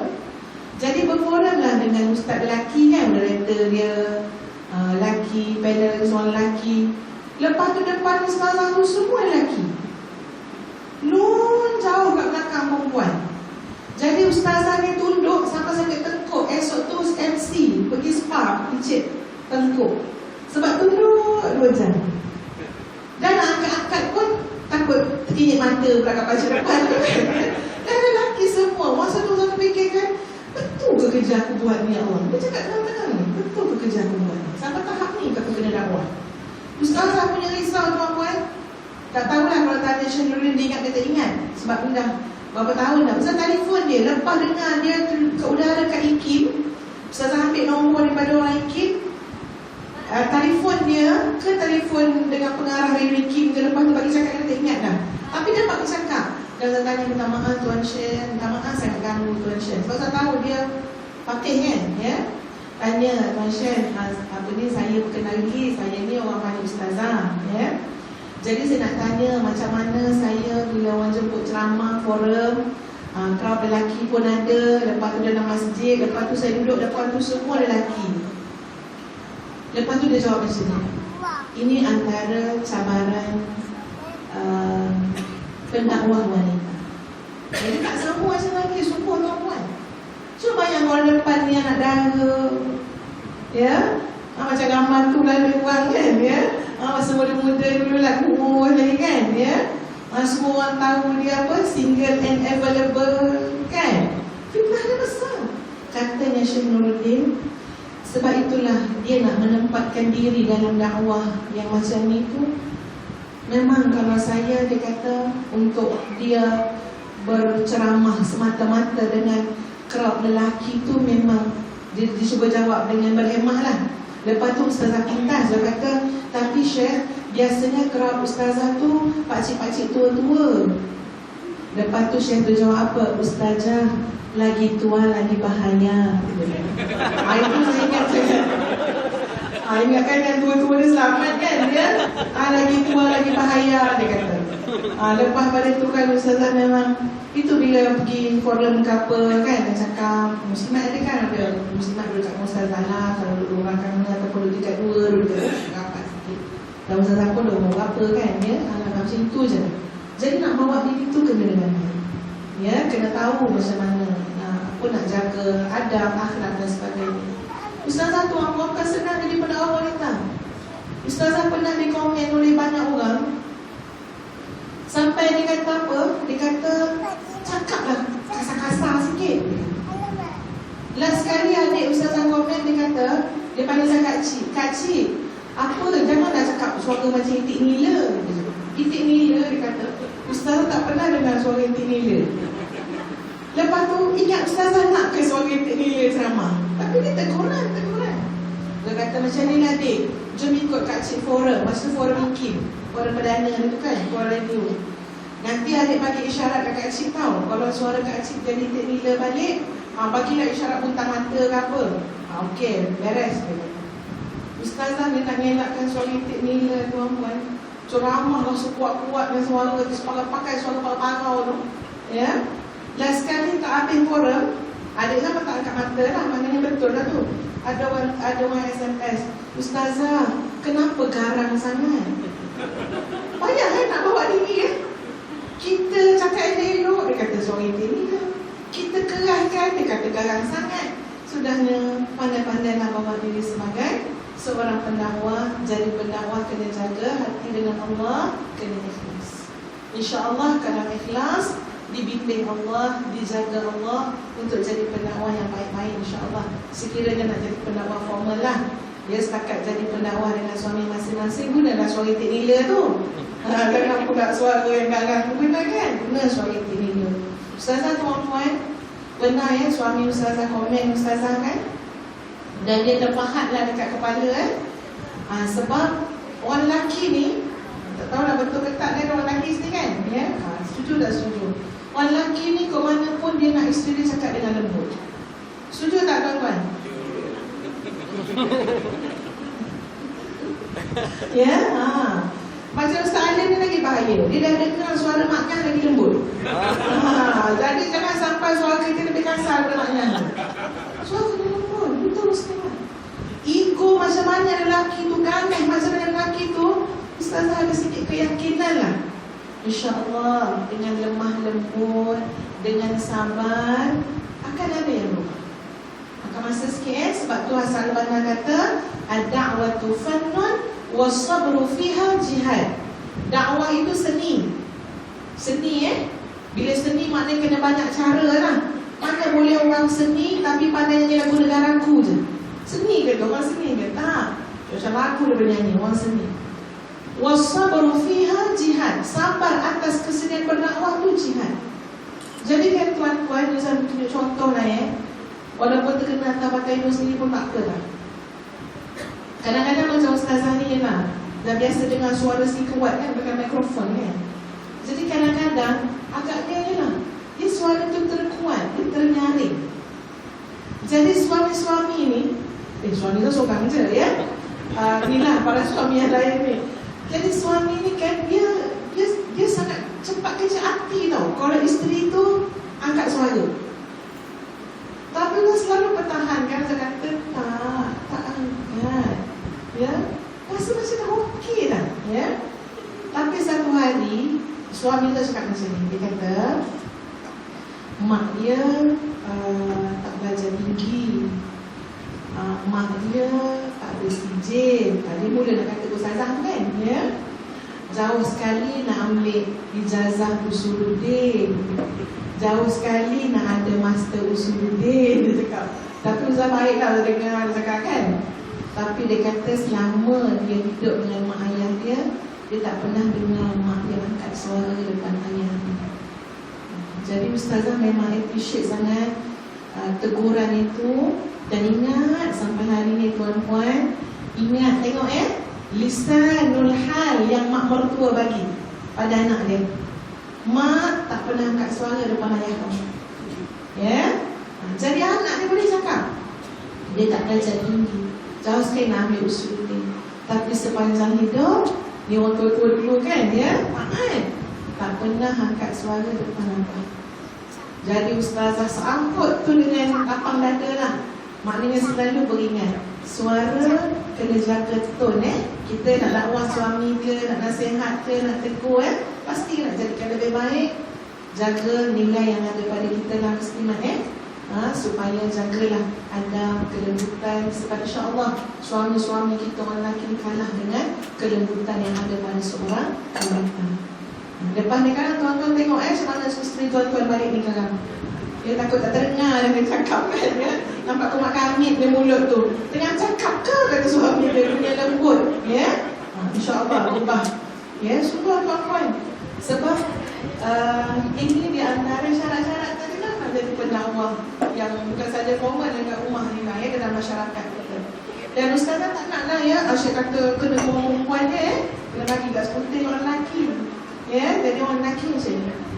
Tadi tanya pasal rumah tangga ustaz kan. Ustazah nak baca sikit orang lelaki ni. Ayat Quran surah An-Nisa. A'udzubillahi minasyaitonirrajim. Fa in karihtumuhunna fa 'asa an takrahu syai'an wa yaj'al Allahu fihi khairan katsira. Ingat ya tuan-tuan, surah An-Nisa ayat 19. Ibu-ibu semua tolong hafalkan. Ya, ini senjata ni. Surah An-Nisa ayat 19. Ya. Lembut hati suami tu kalau baca tu ayat 19 tu. Maksudnya apa? Jika kamu tak suka apa-apa pada mereka, kaum suami ni, kalau ada benda tak berkenan dekat isteri ya, Allah dah bagi dah dalam Quran, surah An-Nisa ayat 19. Jika kamu ada benda-benda tak suka pada mereka, maka bersabarlah. Kerana mungkin kamu tidak menyukai sesuatu tadi yang ada pada isteri tu, sedangkan Allah wa yaj'alallahu fihi khairan katsira, sedangkan Allah menjadikan padanya kebaikan yang banyak. Ini suami minta. Nak cari isteri sempurna, pasangan sempurna, mati duduk balik tak jumpa. Ya, yang ada apa dia? Yang ada kita melengkapkan kekurangannya dengan apa? Lebihkan sabar.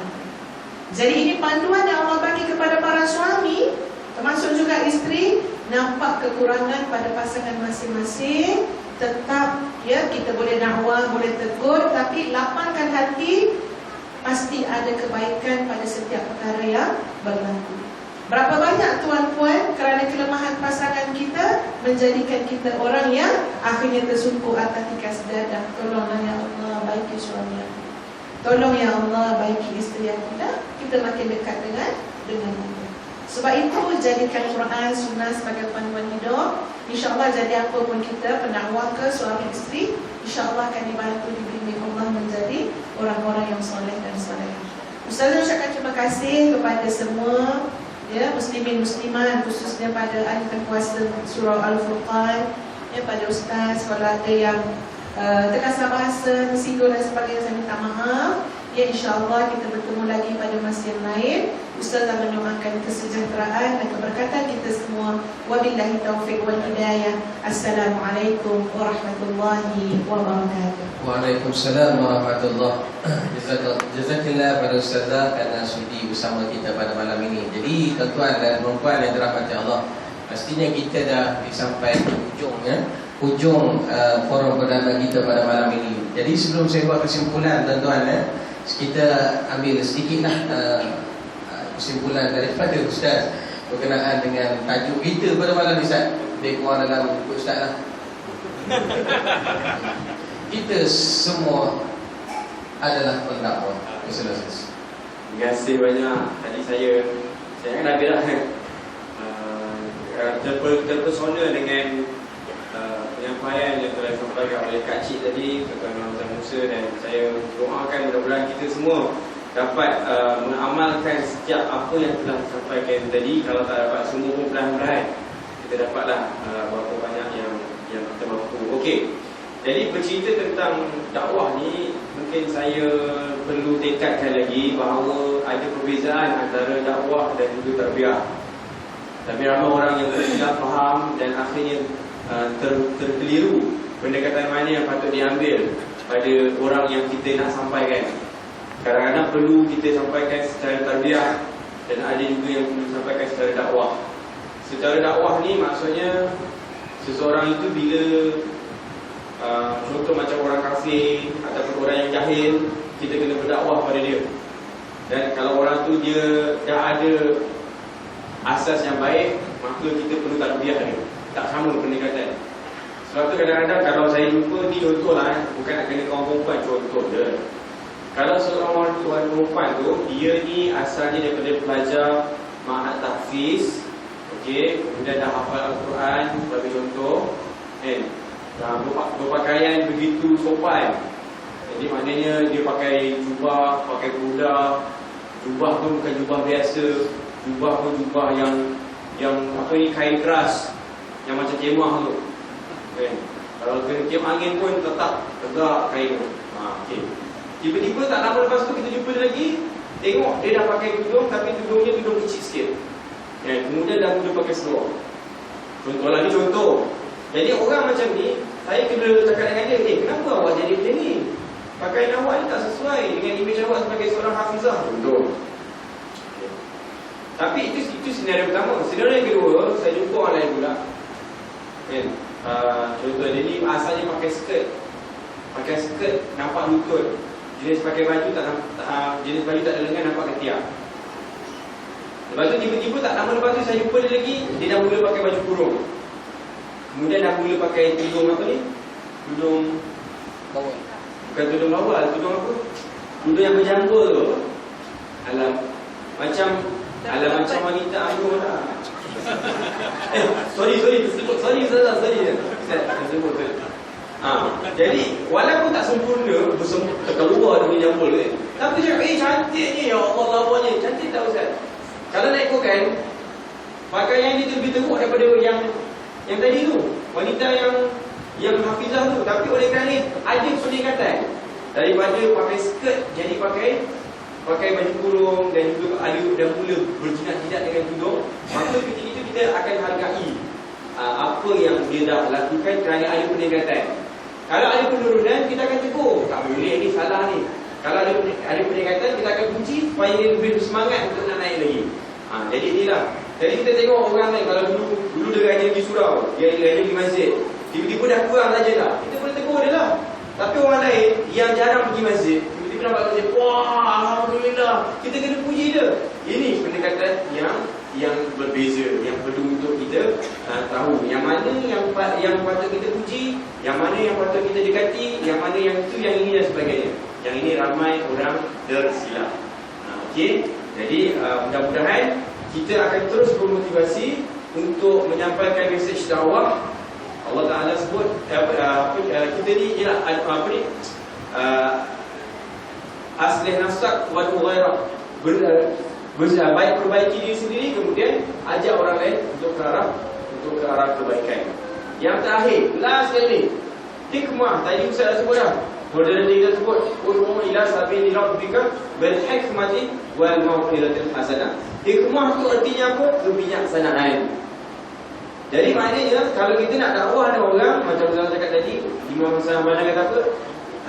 Al-da'watu fan wasarul jihad. Jadi maknanya kita ni kena ada seni untuk berdakwah tu sendiri.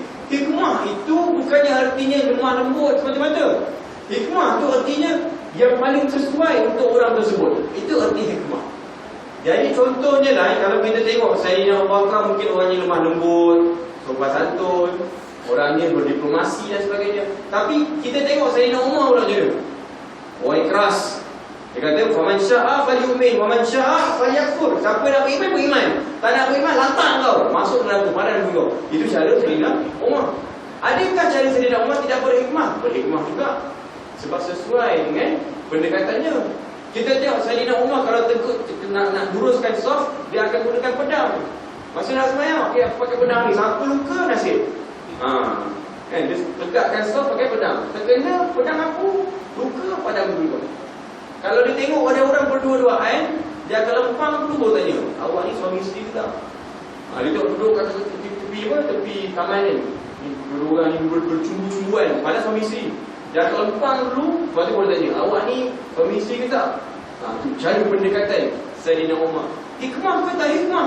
Hikmah juga. Maknanya walaupun mungkin cara garang, walaupun mungkin cara keras, walaupun mungkin cara tersebut cara yang pendekatan yang tidak lembut, maka kat situ tetap juga dipakai hikmah. Nak cerita pasal dakwah panjang, ada keadaan tarhib, keadaan targhib, ada perkara dakwah fardiyah, dakwah fardul muslim, dakwah usrah mukmin, usrah mukminah dan sebagainya. Banyak, jadi takkan habis pada malam ni. Betul, saya setuju moderator cakap sampai pukul 3 pun tak habis. Saya serahkan majlis ni pada dia sampai pukul 3. Saya nak balik. Terima kasih banyak tuan-tuan dan puan. Sekali lagi terima kasih dan minta maaf kalau silap. Saya akhiri dengan Ustaz pada pantun. Saya pun pantun biasalah. Kan, pantun kat sini nampak anak ayam terberak-berak. Terima kasih banyak-banyak. Nampak hantu kongkong melambai-lambai. Assalamualaikum dan bye-bye. Allah Akbar. Jazakallah khairan katsira pada kanda Ustaz Halim Hafiz. Saya kiranya terjawablah persoalan kita membicarakan tentang kita semua adalah pendakwah. Pastinya tuan-tuan ya. Nabi SAW menyebut dalam hadis yang saya kiranya malam ini kita sedang dengar hadis ni. Barang siapa yang nampak kemungkaran yang berlaku di hadapan mereka, maka ubahlah dengan tiga benda. Falyughayyir biyadi, dengan tangan, berarti dengan kuasa yang dia ada. Faman lam yastati' fa bilisani, kalau tak boleh beliti, maksudnya bukan beliti, nasihat. Kemudian yang ketiganya, kalau tak makan juga dengan nasihat tadi, maka ambillah pendekatan yang ketika kita benci dalam hati dengan kejahatan yang dilakukan oleh masyarakat kita. Mudah-mudahan tuan-tuan, perkongsian kita pada malam ini Allah Ta'ala memberi rahmat serta keberkatan, dan kita mudah-mudahan menjadi seorang pendakwah juga. Jangan sampai tunggu kita ada ijazah usuluddin, jangan sampai tunggu kita ada ijazah syariah boleh cakap di hadapan macam ni baru kita nak jadi ubah masyarakat kita. Tidak. Nabi kata apa? Dalam sebuah hadis, khairun nas anfa'uhum linnas. Sebaik-baik kamu manusia ialah mereka yang ada manfaat daripada manusia yang lain. Tidakkah kita nak suatu hari nanti akan bertemu dengan keluarga kita, dengan masyarakat kita, dengan Nabi kita dalam syurga? Semua orang nak masuk dalam syurga, betul? Kalau David Arumugam pun dia buat lagu dia nak masuk syurga kan? Andainya aku pergi dulu, ku nantimu di pintu syurga. Bersih. Okay. Biarlah dia tunggu kat pintu, Ustaz, kita masuk dalam. Jadi tuan-tuan yang dirahmati Allah Ta'ala sekalian, saya mewakili moderator sebagai pada malam ini, saya mengucapkan terima kasih kepada panel yang pertama, Ustaz Halim Hafiz dan juga Ustazah Hafizah Musa. Saya harapkan kita tak seriklah datang ke surau kami, InsyaAllah depan kita boleh jemput lagi ya. Muslimat mungkin nak panggil kuliah duha ke, jadi bolehlah kontak Ustazah Pani. Sesi fotografi lah tuan-tuan Tuan-tuan, fotografi 2 orang lah, saya tak apa, setiap hari pun ada. Jadi insyaAllah mudah-mudahan tuan-tuan perkongsian kita pada malam ini ada manfaat, dan insyaAllah kita sampaikanlah kepada mereka yang mungkin tak balik Daulah Raya tadi kan. Mungkin sampaikanlah balighu anni walau ayat, sampaikanlah ilmu walaupun satu ayat. Jadi tingkatkan ibadah, teruskan mujahadah. Wabillahi taufiq wal hidayah. Wassalamualaikum warahmatullahi wabarakatuh. Saya serahkan kepada ayah.